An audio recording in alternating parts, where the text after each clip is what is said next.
मोर समस्त प्रिय दर्शक मानकर मंगल कामना करी अर्पम स्टार को लेखिका अन्नपूर्णा महांती समस्त को स्वागत करुँची। आज जो कथाटी मुझे कहूँ सेटा हूँ आजिकार युवपीढ़ी मान निहाती उपयोगी।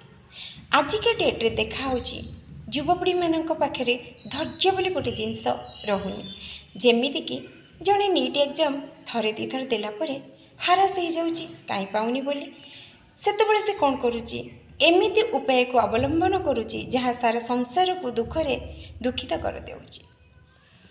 जड़े जेई प्रिपेयर होउची आ पाउनी से मध्य अधैर्य हो पड़ुची किंतु ना धैर्यर फल सब बेले मीठा।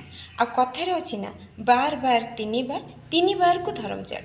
मोर युवपीढ़ी मान को अनुरोध से मैंने जेकोसी एग्जाम दौरान धैर्य सहित कर्म करंतु निष्ठा रखंतु आ लक्ष्य रखंतु। आ हाँ जदि धैर्य कर्म कलापर तीन थर चेष्टा करंतु जदि आप न पाउछंती तेबे हारास हुंतुनी।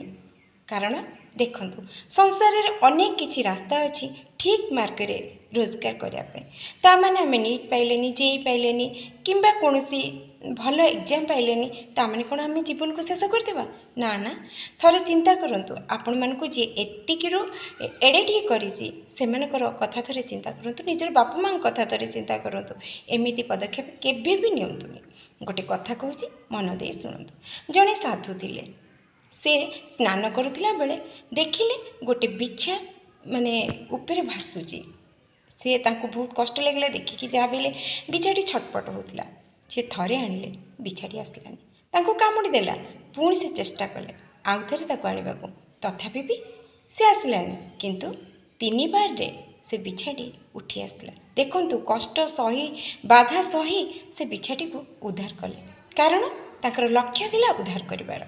सेमिति आपण मानकर जदि लक्ष्य निष्ठा कर्म अच्छी आपड़ चेष्टा करछंती किंतु हारास हुंतुनी तीन बार ही चेष्टा करंतु देखिबे आपन जदि कर्म ठीक अच्छी आप निष्ठा रखिछंती लक्ष्य रखिछंती तेबे सक्सेस निश्चित हेबे। जदि नहेले दुख करिबार भी नाही आपण निश्चित कौन से उपाय आप रोजगार करेंगे। आप पाठ पढ़ी एत हारास हेल्ले चलो मु आपण मानी एत भल भल कथा कहूँ कि आप लाइक शेयर सब्सक्राइब करना जदि मत कि कहबार सुजोग देवे तेबे अर्पम स्टार को लाइक शेयर सब्सक्राइब करूँ मत कि कहवाक सुजोग दिंतु। युवपीढ़ी मान को मोर अनुरोध से किसी भी पदक्षेप नियंतुनी निज भविष्य को सुंदर भाव में गढ़ी तोलु। अंधार अच्छी आलोक निश्चय आसो से जदि धैर्य रखिथे गोटे सूर्य सुंदर सकाल निश्चिंत भाव स्वागत कर तिले मात्र भूल ही ना।